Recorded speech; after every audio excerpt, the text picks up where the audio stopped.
നമസ്കാരം, എൻ്റെ പേര് അമ്പിളി. +1 തുല്യത പഠിതാക്കളെ ഏവരെയും ലേൺ വിത്ത് അമ്പിളി എന്ന എൻ്റെ മലയാളം ക്ലാസ്സിലേക്ക് ഞാൻ സഹർഷം സ്വാഗതം ചെയ്യുന്നു. ഇന്ന് നമ്മൾ പഠിക്കാനായി പോകുന്ന പാഠം വാസന വികൃതി. ഇതൊരു ഗദ്യപാഠമാണ്. ഇത് അതിമനോഹരമായൊരു കഥയാണ്. ഇത് എഴുതിയിരിക്കുന്നത് കേസരി വേങ്ങയിൽ കുഞ്ഞിരാമൻ നായനാരാണ്. അദ്ദേഹത്തിന്റെ തൂലികാ നാമമാണ് കേസരി. ഈ കഥ എഴുതിയിട്ട് ഏകദേശം 1.25 നൂറ്റാണ്ടോളം പിന്നിട്ടിരിക്കുന്നു. 130 വർഷത്തിലധികമായി. എന്നാലും ഇന്നും വായനക്കാരിൽ ആസ്വാദ്യത ഉണർത്തുന്ന ഒരു കഥ തന്നെയാണ് വാസന വികൃതി.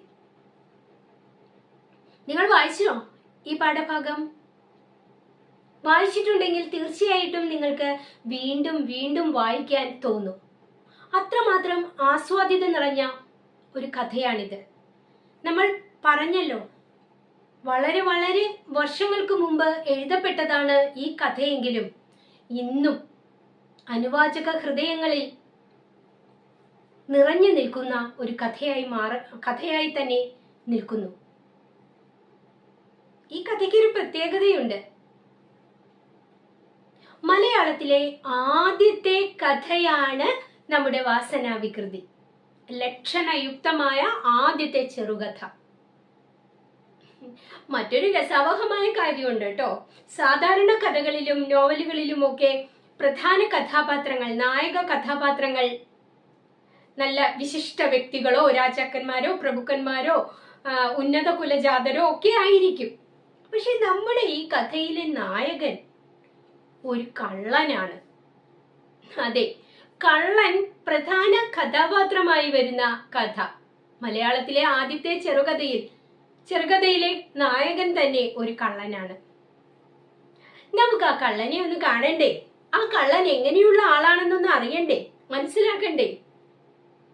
ഒന്ന് വായിച്ചു നോക്കിയാലോ? ഇത് വളരെ ലളിതമാണ്, വായിച്ചാൽ മനസ്സിലാവുന്നതാണ്. അതുകൊണ്ട് ഞാൻ വലിയ വിശദീകരണമൊന്നും നിങ്ങൾക്ക് നൽകേണ്ട ആവശ്യമുണ്ടെന്ന് തോന്നുന്നില്ല. ഒന്ന് കേട്ടിരുന്നു കൊണ്ടാൽ മാത്രം മതിയാകും കഥ നിങ്ങളുടെ മനസ്സിൽ പതിയാനായിട്ട്. രാജശിക്ഷ അനുഭവിച്ചിട്ടുള്ളതിൽ എന്നെ പോലെ ഭാഗ്യഹീനന്മാരായി മറ്റാരും ഉണ്ടായിരുന്നിട്ടില്ല. എന്നേക്കാൾ അധികം ദുഃഖം അനുഭവിച്ചവരും അനുഭവിക്കുന്നവരും ഇല്ലെന്നല്ല ഞാൻ പറയുന്നത്. എന്നാൽ എന്നെ പോലെ വിഡ്ഢിത്തം പ്രവർത്തിച്ച് ശിക്ഷായോഗ്യന്മാരായി വന്നിട്ടുള്ളവർ ചുരുക്കമായിരിക്കും. അതാണ് എനിക്ക് സങ്കടം. ദൈവം വരുത്തുന്ന ആപത്തുകളെ അനുഭവിക്കുന്നതിൽ ഒരു അപമാനവുമില്ല. അധികം ബുദ്ധിയുള്ള പോലീസ് ഉദ്യോഗസ്ഥന്മാരാൽ തോൽപ്പിക്കപ്പെടുന്നതും സഹിക്കാവുന്ന സങ്കടമാണ്. താൻ തന്നെ ആപത്തിനുള്ള വല കെട്ടി ആ വലയിൽ ചെന്നു ചാടുന്നത് ദുസ്സഹമായിട്ടുള്ളതല്ല. എന്നു മാത്രമല്ല, കുടുങ്ങുന്ന ഒരു കെണിയാണെന്ന് ബുദ്ധിമാന്മാരായ കുട്ടികൾക്ക് കൂടി അറിയാവുന്നതായിരുന്നാൽ പിന്നെയുണ്ടാകുന്ന സങ്കടത്തിന് ഒരതിരുമില്ല.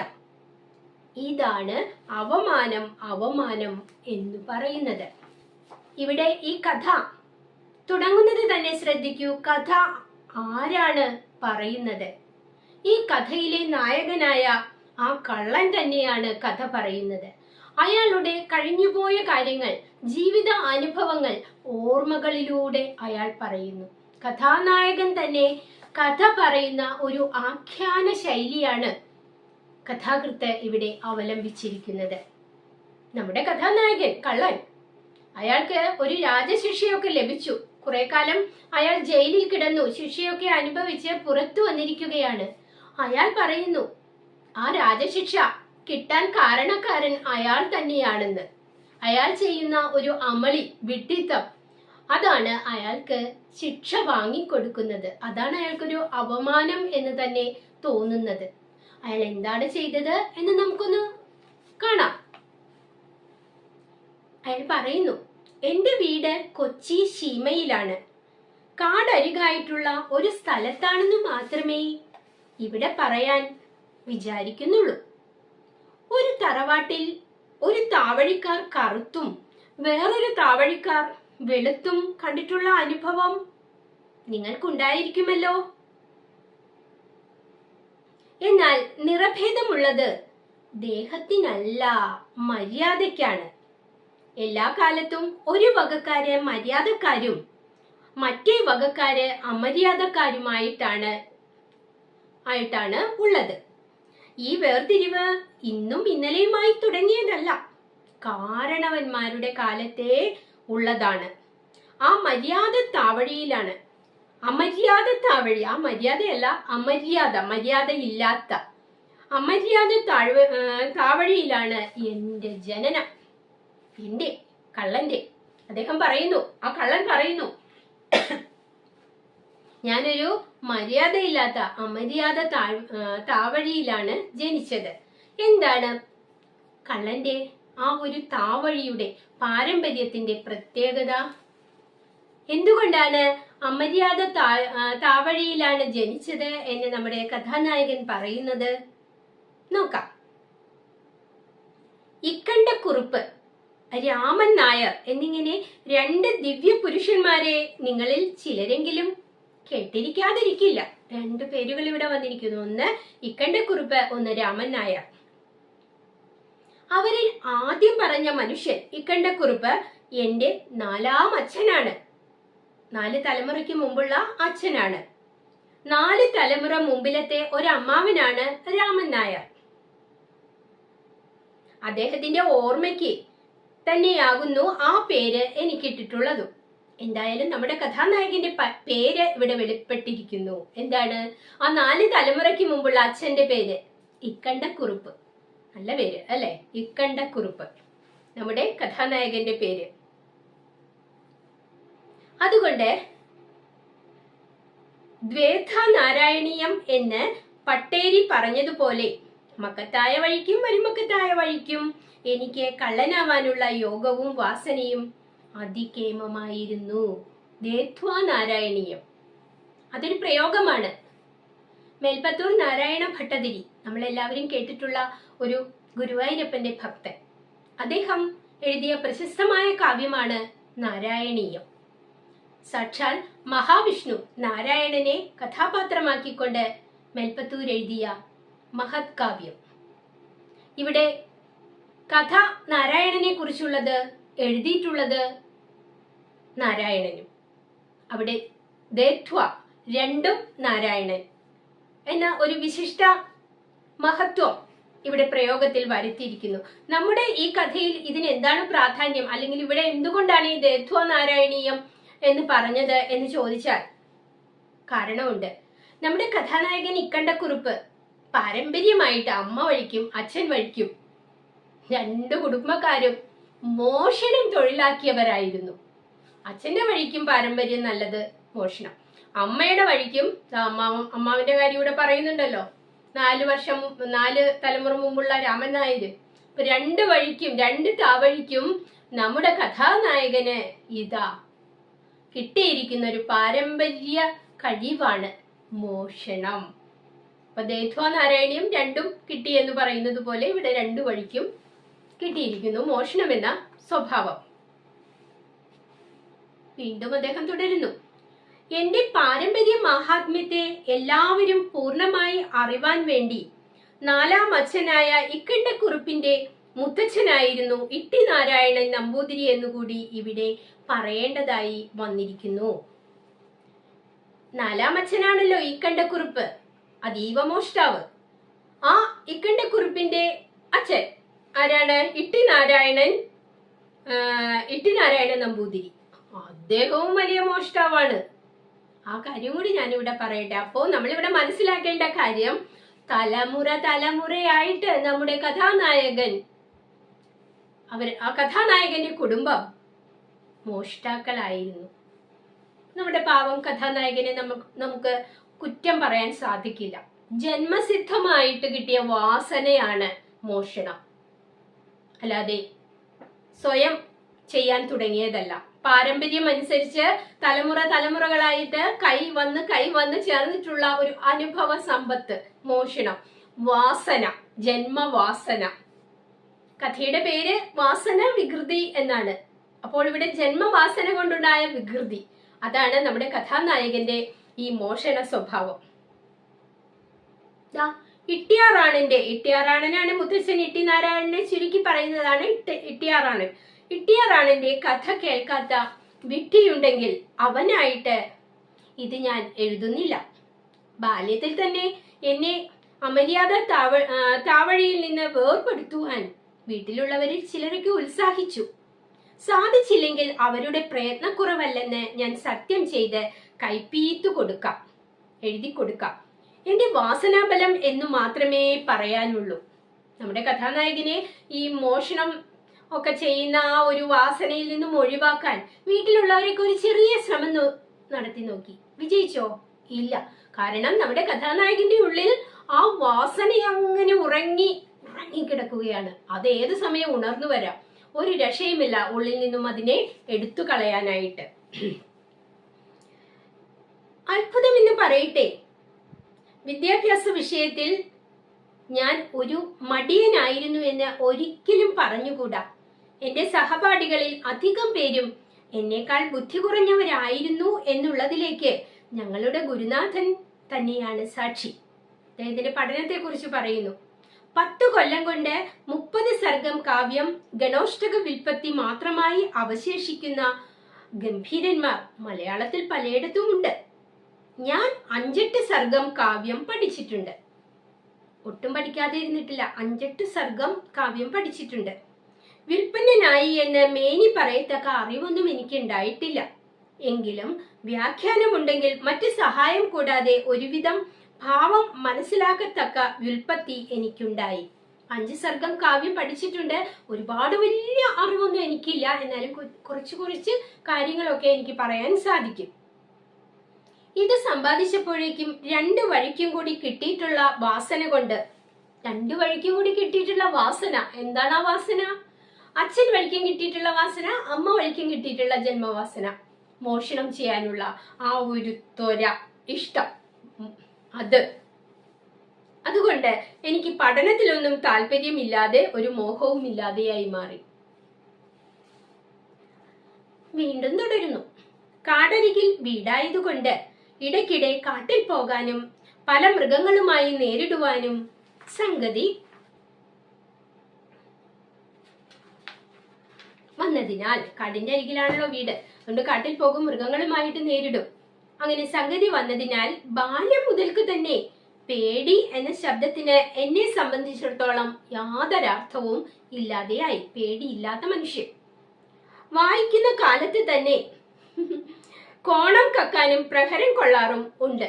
വായിക്കുന്ന കാലം എന്ന് വെച്ചാൽ പഠിക്കുന്ന കാലം. പഠിക്കുന്ന ആ കുട്ടിയായിരിക്കുന്ന കാലത്ത് തന്നെ നമ്മുടെ ഈ കഥാനായകൻ ഇക്കണ്ടക്കുറുപ്പ് ചെറിയ മോഷണമൊക്കെ നടത്താറുണ്ട്. അന്ന് എന്താണ് മോഷ്ടിച്ചത്? കോണകം. ആ കോണകം കക്കും, എന്നിട്ട് അതിന് പിടിക്കപ്പെടും, അടിയും കൊള്ളും. എങ്കിലും 20 വയസ്സ് കഴിഞ്ഞപ്പോഴേക്കും എന്റെ പ്രകൃതം അശേഷം മാറി. ചില്ലറ കളവ് വിട്ട് വൻ തരത്തിൽ മോഹം തുടങ്ങി. വിലപിടിച്ച സാധനമായാലേ എന്റെ നോട്ടം ചെല്ലുകയുള്ളൂ എന്ന മട്ടിലായി. ചെന്ന ദിക്കിലെല്ലാം 12 തന്നെ ഇങ്ങനെ വളരെ ദ്രവ്യം സമ്പാദിച്ചു. എന്റെ പ്രവൃത്തിയിൽ ഞാൻ പിന്തുടർന്നിരുന്നത് 4-ാം അച്ഛനെ അല്ല. കഥാനായകൻ പറയുന്നു, ചെറുപ്പത്തിൽ കൊച്ചു കളവുകൾ ചെയ്തു തുടങ്ങി, കോണം കട്ടു, അടികൊണ്ട് അങ്ങനെ നടന്നു. പക്ഷെ 20 വയസ്സായപ്പോഴേക്കും ജോലി നല്ല മിടുക്കനായി, വലിയ മോഷണങ്ങൾ ചെയ്യാൻ തുടങ്ങി. ചെല്ലുന്ന ദിക്കിലൊക്കെ 12 പകിടകളിയില് എറിയുന്ന കാര്യമാണല്ലോ. 6 ഏറ്റവും വലിയ സംഖ്യ. അപ്പോ എപ്പോഴും 6 കിട്ടുന്നവനാണ് ആ കളിയിൽ മുമ്പിലെത്തുക. നമ്മുടെ കള്ളൻ 12 എന്ന് പറഞ്ഞാൽ എന്ത് ചെയ്താലും അതൊക്കെ വിജയിക്കും. എവിടെ ചെന്ന് കക്കാൻ പോയാലും അവിടുന്നൊക്കെ നല്ല വിജയത്തോടുകൂടി മോഷണ വസ്തുക്കളുമായിട്ടാണ് നമ്മുടെ കള്ളൻ മടങ്ങി വരുന്നത്, നമ്മുടെ കഥാനായകൻ മടങ്ങി വരുന്നത്. അതുകൊണ്ടാണ് അവിടെ 12 എന്ന പ്രയോഗം, മലയാള ഭാഷയിലുള്ള ഒരു പ്രയോഗമാണത്. അതിവിടെ കഥാകൃത്ത് ഉപയോഗിച്ചിട്ടുള്ളത്. നമ്മുടെ കഥാനായകൻ അങ്ങനെ യുവാവായിരുന്നപ്പോൾ തന്നെ അതിവിപുലമായ മോഷണമൊക്കെ ചെയ്ത് അങ്ങനെ വീരജേതാവായി വിലസി നടക്കുകയാണല്ലോ. അദ്ദേഹം ഇവിടെ കളവിനെ കുറിച്ച് ചില കാര്യങ്ങൾ നമുക്ക് പറഞ്ഞു തരുന്നുണ്ട്. നോക്കൂ, കളവ് ചെയ്യുന്നത് രണ്ടു വിധമാണ്. ഒന്ന് തീവെട്ടിക്കൊള്ള, മറ്റേത് ഒറ്റയ്ക്ക് പോയി കക്കുക. ഇത് രണ്ടും തമ്മിലുള്ള വ്യത്യാസം തെളിനായാട്ടും തെണ്ടി നായാട്ടും പോലെയാകുന്നു. തെളിനായാട്ടായാൽ ഒരു മൃഗത്തെയെങ്കിലും കണ്ടെത്താതിരിക്കയില്ല. എന്നാൽ അത് ഇവന് തന്നെ വെടിവെക്കുവാൻ തരമാകുന്നത് നിശ്ചയമില്ല. പങ്കിട്ട് കിട്ടുന്ന ഓഹരിയും വളരെ ചുരുക്കമായിരിക്കും. മൃഗത്തിന്റെ ചോട് നോക്കി പോകുന്നതായാൽ കിട്ടുവാൻ താമസവും കണ്ടെത്തിയാൽ വൈഷമ്യവും ഉണ്ടെന്ന് പറയുന്നത് ശരിയായിരിക്കും. അസ്വാധീനത്തിങ്കലും വൈഷമ്യത്തിനുമല്ലേ രസം. കണ്ടെത്തി കിട്ടിയാൽ പ്രയോഗത്തിന് പങ്കുകാരും ഇല്ല. അതുകൊണ്ട് ഒറ്റയ്ക്കുള്ളതായിരിക്കുകയാണ് നല്ലത് എന്ന് എനിക്ക് തോന്നി. ഇത് മോഷണത്തിന് രണ്ടു തരമുണ്ട്, തീവെട്ടിക്കൊള്ളയും പിന്നെ ഒറ്റയ്ക്ക് പോയി കക്കുന്നതും. നമ്മുടെ കഥാനായകന് കുറെ പേരെ ഒന്നിച്ചു കൂട്ടിപ്പോയി മോഷണം നടത്തുന്നത് അത്ര താല്പര്യമില്ല. കാരണം അങ്ങനെ കിട്ടിയാൽ കക്കുന്ന മുതൽ ആ കൂടെ ചെല്ലുന്നവർക്കൊക്കെ പങ്കിട്ട് കൊടുക്കേണ്ടി വരും. ഒറ്റയ്ക്ക് പോയാലോ കിട്ടുന്നതെല്ലാം സ്വയം എടുക്കാം. അതുകൊണ്ട് നമ്മുടെ കഥാനായകൻ അത് മതി, ഒറ്റയ്ക്ക് പോകുന്നതാണ് ഇഷ്ടം. നാലാമച്ചൻ ഈ അഭിപ്രായക്കാരനായിരുന്നില്ല. നമ്മുടെ ഇക്കണ്ടക്കുറുപ്പ് മുത്തച്ഛൻ, നാലാമച്ചൻ അങ്ങനെ ഒറ്റയ്ക്ക് പോകുന്ന ആളായിരുന്നില്ല. പുള്ളി കുറെ ആളുകളുമായിട്ട് പോയിട്ടാണ് മോഷണം ചെയ്തിരുന്നത്. അദ്ദേഹം പ്രാചീനൻ തന്നെ, പഴയ ആള് തന്നെ. ഞാനാണെങ്കിൽ നവീനൻ, ഒറ്റയ്ക്ക് പോയി കിട്ടുന്നതെല്ലാം സ്വന്തമാക്കുക. എന്നാൽ ഇട്ടിയാറാണൻ മുത്തച്ഛൻ നേരത്തെ പറഞ്ഞല്ലോ, ഇട്ടിനാരായണൻ നമ്പൂതിരി, നമ്മുടെ ഇക്കണ്ടക്കുറുപ്പ് മുത്തച്ഛന്റെ അച്ഛൻ.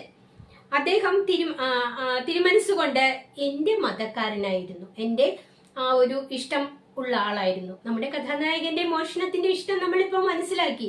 ഒരുപാട് പേര് ചേർന്ന് പോയി മോഷ്ടിക്കുകയല്ല, ഒറ്റയ്ക്ക് പോയി മോഷ്ടിക്കുകയാണ് ഇഷ്ടം.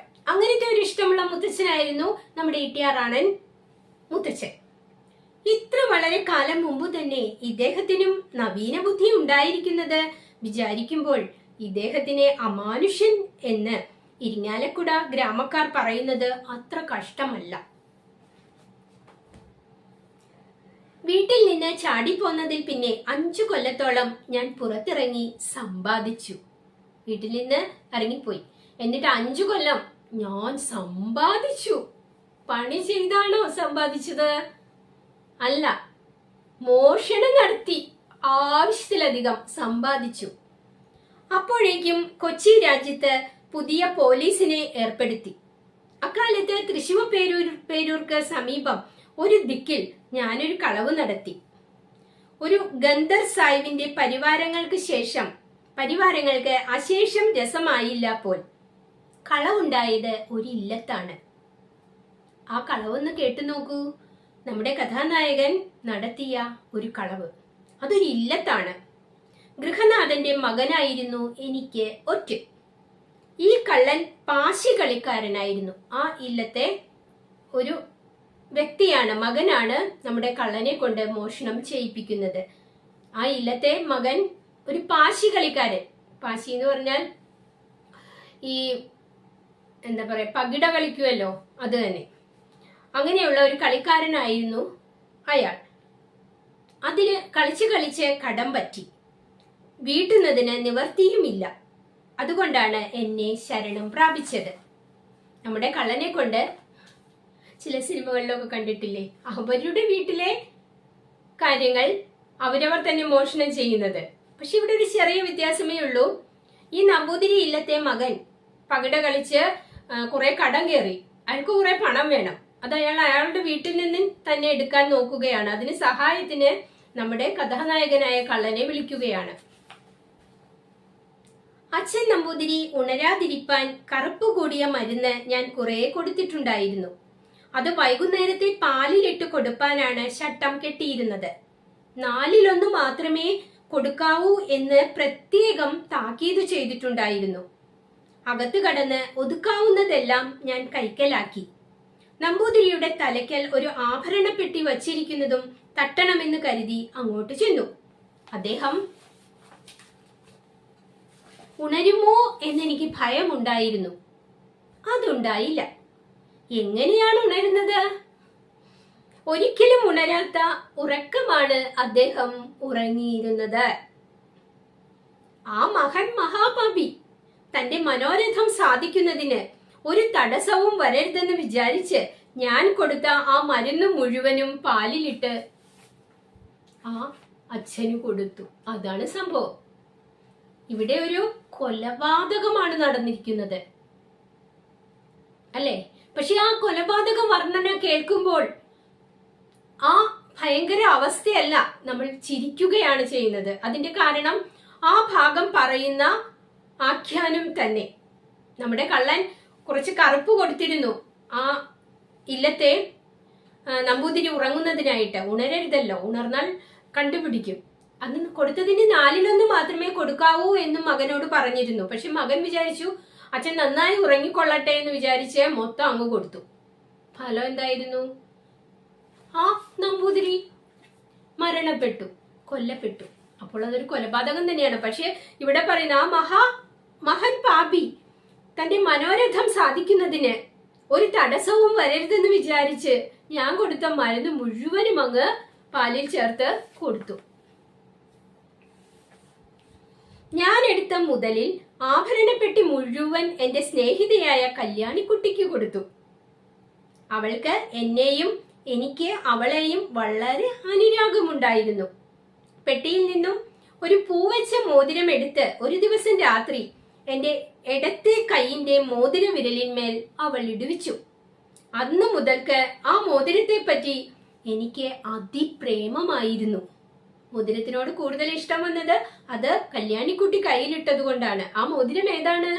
നമ്മുടെ ഇല്ലത്തെ തിരുമേനിയുടെ അടുത്തു നിന്നും ഒരു ആഭരണപ്പെട്ടി മോഷ്ടിച്ചല്ലോ, അതിലുണ്ടായിരുന്നത്. കുറച്ച് ഊരാഞ്ചാടി ആയിരുന്നാലും ഞാൻ കയ്യിൽ നിന്നും അത് ഊരാറില്ല. ഊരാഞ്ചാടി എന്ന് വെച്ചാൽ അത് പെട്ടെന്ന് ഊരിപ്പോകുന്ന ഇത്തിരി വലിപ്പം കൂടിയതായിരുന്നു. എന്നാലും എന്റെ കല്യാണിക്കുട്ടി തന്നതല്ലേ, ഇടിയിച്ചതല്ലേ, ഞാൻ അതുകൊണ്ട് അത് എന്റെ വിരലിൽ നിന്നും ഊരാറേയില്ല. നമ്പൂതിരിയുടെ ഇല്ലത്തെ കളവ് കഴിഞ്ഞതിൽ വെച്ച് എന്റെ മേൽ പോലീസുകാർക്ക് അല്പം സംശയം തോന്നി. ഉടനെ കൊടുങ്ങല്ലൂർ തലേക്കെട്ടും കളവ് പോയി. അടുത്ത കാലത്തിനുള്ളിൽ വേറെ 2-3 കളവുകളും നടന്നു. പോലീസുകാരുടെ അന്വേഷണം കൊണ്ടുപിടിച്ചു. എല്ലാം കൂടി എനിക്കവിടെ ഇരിക്കാൻ തരമില്ലെന്ന് തോന്നി. കുറച്ച് ദിവസത്തേക്ക് ഒഴിഞ്ഞു പോകണമെന്ന് നിശ്ചയിച്ച് ഞാൻ മദിരാശിക്ക് പുറപ്പെട്ടു. അവിടെ ചെന്നാൽ യാതൊരു വിദ്യയും എടുക്കണമെന്ന് എനിക്കുണ്ടായിരുന്നില്ല. എന്റെ ഒരു കോടതി പൂട്ടൽ പോലെ വിചാരിച്ചാണ് ഞാൻ പോയത്. അപ്പോൾ ആകെ കുഴപ്പമായി. പോലീസുകാർ ചെറിയൊരു സംശയവും നമ്മുടെ കഥാനായകനിൽ കാണിക്കുന്നുണ്ട്. വേറെയും കുറെ മോഷണങ്ങൾ നടക്കുകയും ചെയ്തിട്ടുണ്ട്. എന്തായാലും നാട്ടിൽ നിൽക്കുക ബുദ്ധിമുട്ടാണ്, ചിലപ്പോൾ പോലീസ് പിടിച്ചേക്കാം. അതുകൊണ്ട് നമ്മുടെ കഥാനായകൻ നേരെ നാടുവിട്ടു. എവിടേക്ക്? മദിരാശി പട്ടണത്തിലേക്ക്. അവിടെ ചെന്നിട്ട് മോഷണമൊന്നും ചെയ്യണമെന്ന ഒരു ചിന്തയേ ഇല്ല. കയ്യിൽ നല്ല പണം ഉണ്ടല്ലോ, മോഷ്ടിച്ചൊക്കെ കിട്ടിയത്. അതുകൊണ്ട് അവിടെയൊക്കെ അങ്ങനെ നടക്കാമെന്നായിരുന്നു വിചാരിച്ചത്. ഇവിടെ ഒരു സാദൃശ്യം പറഞ്ഞിട്ടുണ്ട്. കോടതി പൂട്ടിയാൽ പിന്നെ ഉദ്യോഗസ്ഥന്മാർക്ക് സൗഖ്യവും സൗന്ദര്യവും തെണ്ടി സഞ്ചരിക്കുകയല്ലേ തൊഴിൽ എന്ന്. കോടതിക്ക് ഇടയ്ക്ക് അവധി കിട്ടും, 1 മാസമൊക്കെ അവധി കിട്ടാണ്. നമ്മുടെ ഇപ്പോഴും അങ്ങനെ തന്നെയാണ്. ഈ അവധി കാലത്ത് കോടതി പ്രവർത്തിക്കുകയേയില്ല.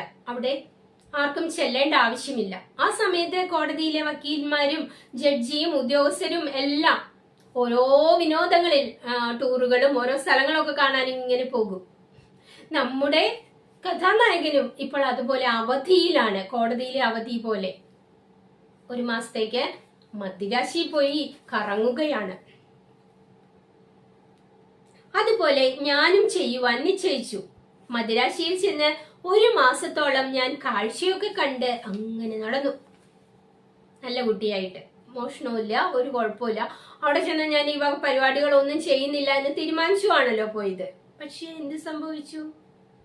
ഒരു ദിവസം ഗുജിലി തെരുവിൽ ചെന്നപ്പോൾ അതിസൗഭാഗ്യവതിയായ ഒരു തേവിടിശി സാമാനം വാങ്ങുവാൻ വന്നിരുന്നു. അപ്പോൾ ആ പീടികയിൽ കുറച്ച് ജനത്തിരക്കും ഉണ്ടായി. അതിനിടയിൽ ഒരു വിഡ്ഢാൻ പകുതി വായയും തുറന്ന് കറപറ്റിയ കോന്ത്രം പല്ലും പുറത്തു കാട്ടി ആ തേവിടിശിയുടെ മുഖം നോക്കി അങ്ങനെ നിന്നിരുന്നു. ഈ മന്നന്റെ നില കണ്ടപ്പോൾ ഇവനെ ഒന്ന് പറ്റിക്കാതെ കഴിയില്ലെന്ന് ഞാൻ നിശ്ചയിച്ചു. വേണ്ടാസനത്തിന് പുറപ്പെടേണ്ട എന്ന് വച്ചിരുന്ന നിശ്ചയം തൽക്കാലം ഞാൻ മറന്നുപോയി. വേണ്ടാസനം, വേണ്ടാത്ത പണി, മോഷണം, അത് ചെയ്യണ്ടെന്നൊക്കെ തീരുമാനിച്ചാണ് 1 മാസം മദിരാശിയിലൊക്കെ അങ്ങനെ കറങ്ങി നടന്നത്. പക്ഷെ ഒരു വ്യക്തി, അയാളിവിടെ പറയുന്നുണ്ട്, ഒരു വിഡ്ഢിയാൻ പകുതി വായും തുറന്ന് കറ പറ്റിയ കോന്ത്രപ്പല്ലും പുറത്തു കാട്ടി ആ സൗഭാഗ്യവതിയായ ആ തേവിടിശിയെ ഇങ്ങനെ നോക്കിക്കൊണ്ട് നിൽക്കുന്നത് കണ്ടപ്പോൾ നമ്മുടെ കഥാനായകന് ഒരു രസം തോന്നി. എന്താണ്? അയാളെ ഒന്ന് പറ്റിക്കണം. ഉടനെ ഞാനും ആ കൂട്ടത്തിലേക്ക് ചെന്നു. എന്നിട്ട് അവന്റെ പോക്കറ്റിൽ എന്റെ ഇടത്തെ കൈയിട്ടു. ഈ ജാതി കളവിൽ സാമർഥ്യം ഉണ്ടാകണമെങ്കിൽ അർജുനന്റെ സവ്യസാചിത്വവും അഭ്യസിച്ചിരിക്കണം. പോക്കറ്റടിയാണ് ലക്ഷ്യം. ഇടത്തെ പോക്കറ്റിലേക്കാണ് കൈയിട്ടത്. 2 കൈ കൊണ്ടും ഒരുപോലെ പ്രയോഗിപ്പാൻ സാമർഥ്യമില്ലാഞ്ഞാൽ പലതരത്തിലും തെറ്റിപ്പോകുവാൻ സാധ്യതയുണ്ട്. പോക്കറ്റിൽ നിന്നും ഒരു നോട്ട് പുസ്തകവും എടുത്ത് ഞാൻ വലത്തോട്ട് മാറി മടങ്ങിപ്പോരുകയും ചെയ്തു. പോക്കറ്റിൽ ഇടത്തെ കൈയാണ് ഇട്ടത് എന്ന് ഓർക്കണം. ആ ഇടത്തെ കൈയിൽ എന്തുണ്ട്? നമ്മുടെ കഥാനായകന്റെ വിലമതിക്കാനാവാത്ത കാമുകി ഇട്ടുകൊടുത്ത, കല്യാണിക്കുട്ടി ഇട്ടുകൊടുത്ത ആ പൂവച്ച മോതിരം ഉണ്ടായിരുന്നു. അത് അല്പം ഊരാഞ്ചാടിയാണെന്നും നേരത്തെ പറഞ്ഞിട്ടുണ്ട് അല്ലെ. പോക്കറ്റില് കൈയിട്ട് ഇങ്ങനെ മോഷ്ടിക്കുന്ന സമയത്ത് പണമൊന്നും കിട്ടിയില്ല, ഒരു നോട്ട്ബുക്കേ കിട്ടിയുള്ളൂ. ആ മോതിരം ആ പോക്കറ്റിൽ വീണു. യഥാർത്ഥത്തിൽ ആ കോന്ത്രമ്പല്ലക്കാരൻ ആരാണെന്നറിയോ? ഒരു പോലീസുകാരൻ തന്നെയായിരുന്നു. നമ്മുടെ കഥാനായകൻ മോതിരം പോയ കാര്യം അറിഞ്ഞില്ല. ആ നോട്ട് ബുക്കും കൊണ്ട് അവിടുന്ന് പോന്നു. രാത്രിയായി. ഭക്ഷണമൊക്കെ കഴിഞ്ഞ് രാത്രി കിടന്നുറങ്ങുമ്പോൾ കല്യാണിക്കുട്ടിയെ സ്വപ്നം കണ്ട് ഞാൻ ഞെട്ടി ഉണർന്നു. ഏകസംബന്ധി ജ്ഞാനം അപര സംബന്ധി സ്മാരകം എന്ന ന്യായേന എനിക്ക് പെട്ടെന്ന് മോതിരത്തെ ഓർമ്മ വന്നു. രാത്രിയിൽ കല്യാണിക്കുട്ടിയെ സ്വപ്നം കണ്ടപ്പോ ഉണർന്നു കഴിഞ്ഞപ്പോ അയ്യോ, എന്റെ കല്യാണിക്കുട്ടി കയ്യിലിട്ട മോതിരം എവിടെ എന്നോർത്ത് ഞാൻ മോതിരം നോക്കി. അതിനെക്കുറിച്ച് ഓർമ്മ വന്നു. തപ്പി നോക്കിയപ്പോൾ എന്റെ കയ്യിന്മേൽ മോതിരം കണ്ടില്ല. എനിക്ക് വളരെ വ്യസനമായി. എവിടെ പോയിരിക്കാമെന്ന് ഞാൻ വളരെ ആലോചിച്ചു. ഒരു തുമ്പും ഉണ്ടായില്ല. മോതിരം എവിടെ പോയതെന്ന് എത്ര ആലോചിച്ചിട്ടും നമ്മുടെ കഥാനായകന് കണ്ടുപിടിക്കാൻ സാധിക്കുന്നില്ല. അയാൾക്ക് അത്ര ഇഷ്ടമുള്ള മോതിരവുമാണത്. കാരണം നമുക്കറിയാലോ, പിറ്റേന്നാൾ കാലത്തെ എഴുന്നേറ്റ് തലേ ദിവസം നടന്ന വഴികളും ഭവനങ്ങളും പരിശോധിച്ച് പലരോടും ചോദിക്കുകയും ചെയ്തു. ഒരു മോതിരം കിട്ടിയോ, ആർക്കെങ്കിലും കളഞ്ഞു കിട്ടിയോ എന്നൊക്കെ ചോദിച്ചു. താഴത്ത്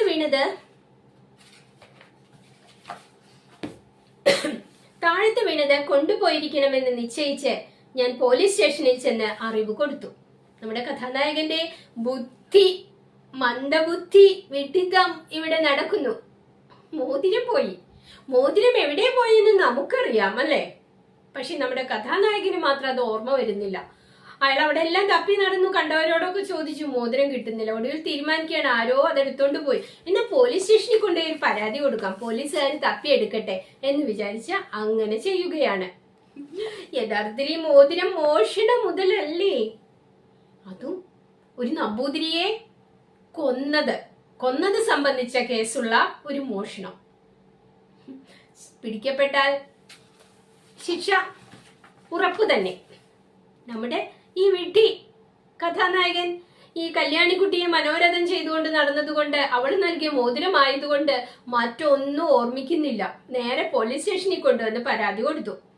വല്ല വിധേനയും അവരുടെ കൈവശത്തിൽ വരുവാൻ സംഗതിയുണ്ടെന്ന് കരുതിയാണ് ഞാൻ ആ കഥയില്ലായ്മ പ്രവർത്തിച്ചത്. അദ്ദേഹം പറയുന്നു, ഞാനൊരു കഥയില്ലായ്മയാണ് ചെയ്തത്. പോലീസുകാരെങ്ങനെയെങ്കിലും ആ മോതിരം ഒന്ന് തപ്പി കണ്ടുപിടിച്ച് എനിക്ക് തന്നെങ്കിൽ തരുമായിരിക്കും എന്നൊക്കെ വിചാരിച്ചാണ് ഞാൻ എൻ്റെ ആ കഥയില്ലായ്മ ചെയ്തത്. അങ്ങനെ ഉച്ചയായി. അന്ന് ഉച്ച തിരിഞ്ഞ സമയത്ത് ഒരു കോൺസ്റ്റബിൾ ഞാൻ താമസിക്കുന്ന സ്ഥലത്ത് വന്നു. അയാളെ കണ്ടപ്പോൾ തന്നെ എന്റെ മോതിരം കിട്ടിയെന്ന് എനിക്ക് തോന്നി. എന്റെ മോതിരം കിട്ടിയിട്ട് അത് കൊണ്ടുതരാൻ വരികയാണെന്ന് എനിക്ക് തോന്നി. പക്ഷെ അയാൾ മോതിരം കൊടുക്കുന്നില്ല. മടക്കി തരാനുള്ള മടി കണ്ടപ്പോൾ ഞാൻ വല്ല സമ്മാനവും കൊടുക്കണം, അതിനായിരിക്കുമോ എന്ന് ഞാൻ വിചാരിച്ചു. കൈക്കൂലി എന്ന് പറയാം എന്ന് വിചാരിച്ചിട്ട് ഞാൻ എന്തു ചെയ്തു, ഒരു 5 റുപ്പിക കയ്യിലെടുത്തു. ഈ മോതിരം എന്റെ 5 റുപ്പിക എടുത്ത് ഈ വന്ന പോലീസ് കോൺസ്റ്റബിളിന് കൊടുക്കാനായിട്ട് ശ്രമിക്കുകയാണ്. അപ്പോൾ പോലീസുകാരൻ ചോദിച്ചു, ഈ മോതിരം എന്റെ കയ്യിൽ വന്നത് എങ്ങനെയാണെന്ന് നിങ്ങൾക്ക് മനസ്സിലായോ എന്ന് ചോദിച്ചപ്പോൾ ഞാൻ അറിയാതെ സ്തംഭാകാരമായി അങ്ങനെ നിന്നു. ആ മോതിരം ആ വന്ന പോലീസുകാരൻ ചോദിച്ചു, ഇത് എന്റെ കയ്യിൽ എങ്ങനെയാണ് വന്നത്, അത് നിങ്ങൾക്കറിയാമോ? ആ പോലീസുകാരനായിരുന്നു തലേ ദിവസം ആ തെരുവില് ആ തെവിടിച്ചിയായ സ്ത്രീയെ കണ്ട് അവരുടെ മുഖത്ത് നോക്കി കോന്ത്രമല്ലും പൊളിച്ച് വായും പൊളിച്ച് അങ്ങനെ നിന്നത്. അയാളുടെ പോക്കറ്റിലാണ് നമ്മുടെ കഥാനായകൻ കൈയിട്ട് മോഷണം നടത്തിയപ്പോൾ മോതിരം അയാളുടെ പോക്കറ്റിലേക്ക് വീണുപോയി. കഥാനായകൻ വേറെ സ്ഥലങ്ങളിൽ ചെന്ന് അന്വേഷിച്ചിട്ട് കാര്യമുണ്ടോ? നമ്മുടെ പോലീസ് കോൺസ്റ്റബിളിന്റെ ചോദ്യം കേട്ടപ്പോൾ നമ്മുടെ കഥാനായകൻ തൂണുപോലെ അങ്ങ് സ്തംഭാകാരമായി നിന്നു. പിന്നെ എന്തായിരിക്കും സംഭവിച്ചിരിക്കുക?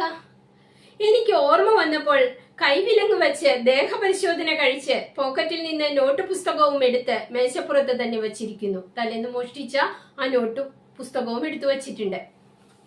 ഈ വിഡ്ഢിത്തത്തിന്റെ സമ്പാദ്യം 6 മാസവും 12 അടിയും തന്നെ.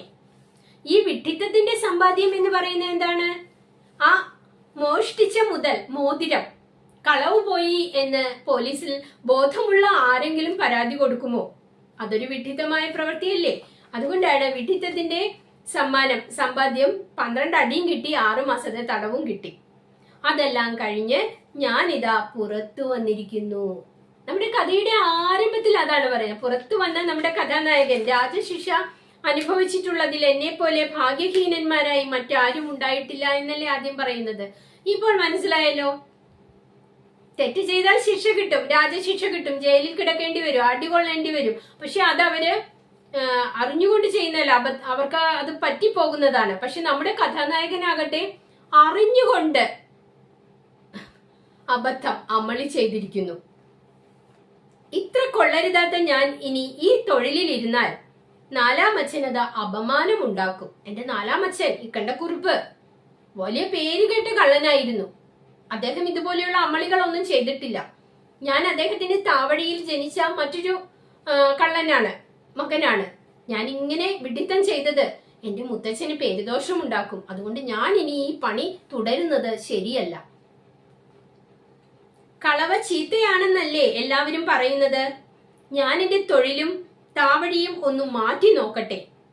ഞാൻ എന്റെ മോഷണമൊക്കെ ഒന്ന് നിർത്താൻ തീരുമാനിക്കുകയാണ്. നമ്മുടെ നല്ല കാര്യം തന്നെ. ഇതുവരെ ചെയ്ത പാപമോചനത്തിനും മേലിൽ തോന്നാതിരിക്കാനും വേണ്ടി ഗംഗാസ്നാനവും വിശ്വനാഥ ദർശനവും ചെയ്യട്ടെ. നമ്മുടെ കഥാനായകന് മാനസാന്തരം വരികയാണ്. ഞാനിനിയും ഈ മോഷണം എന്ന തൊഴില് ചെയ്യുന്നില്ല. കാരണം അത് ചെയ്യാൻ എനിക്ക് അർഹതയില്ല, എനിക്ക് അതിനുള്ള കഴിവില്ല. ഞാൻ ഇതുപോലെയുള്ള വിഡ്ഢിത്തങ്ങളൊക്കെ ചെയ്യും. അതുകൊണ്ട് ഞാനതൊക്കെ നിർത്തുകയാണ്. എന്നിട്ട് ഞാൻ ചെയ്ത പാപകർമ്മങ്ങൾക്ക് പരിഹാരമായിട്ട് ഞാൻ ഗംഗയിൽ പോയി കുളിക്കട്ടെ, അതുപോലെ വിശ്വനാഥ ദർശനമൊക്കെ നടത്തട്ടെ എന്ന് പറയുന്നു. എന്നിട്ട് പണ്ട് മുത്തശ്ശി സന്ധ്യാസമയത്ത് ചൊല്ലുന്ന ഒരു ശ്ലോകം ചൊല്ലുകയാണ്. കഥ അവസാനിപ്പിക്കുന്നു. ശ്രുതി സ്മൃതിഭ്യാം വിഹിത വ്രതായ പുനന്തി പാപം ന ലുനന്തി വാസനാം അനന്തസേവാ തു നികൃന്തി ദ്വയി മിതി പ്രഭോതൽ പുരുഷ ബഭാഷിരേ. ഇത്രയും പറഞ്ഞ് ഒപ്പ് ഇക്കണ്ടക്കുറുപ്പ് എന്ന് പറഞ്ഞുകൊണ്ട് കഥാകൃത്ത് കഥ അവസാനിപ്പിക്കുന്നു. രസാവഹമായ കഥ, നർമ്മവും പരിഹാസ്യവും എല്ലാം ഇടതിങ്ങി നിൽക്കുന്ന കഥ. 130 കൊല്ലം മുമ്പ് രചിക്കപ്പെട്ടതാണെങ്കിലും ഇനിയുള്ള കാലവും വായനക്കാരെല്ലാം വളരെയധികം സന്തോഷത്തോടെ, ആസ്വാദ്യതയോടെ, ഇഷ്ടത്തോടെ വായിക്കാവുന്ന കഥ. ഇപ്പോൾ വായിച്ചാലും ഏത് സമയത്ത് വായിച്ചാലും നമ്മുടെ ഉള്ളിൽ ഒരു ചിരി ഉണർത്തുന്ന കഥ. വാസന വികൃതി. ശരിയല്ലേ? ഞാനിത് കഥയായതുകൊണ്ട് അധികം വിശദീകരണമൊന്നും നിങ്ങൾക്ക് നൽകിയിട്ടില്ല. നിങ്ങൾ ചെയ്യേണ്ടത് എന്തെന്ന് വെച്ചാൽ ഈ കഥ വായിക്കുക, പലതവണ വായിക്കുക. നമുക്ക് അടുത്ത ക്ലാസ്സിൽ ഞാൻ ഇതിന്റെ നോട്ട്സ് തരാം. അതുവരെ എല്ലാവർക്കും എൻ്റെ നന്ദി, നമസ്കാരം.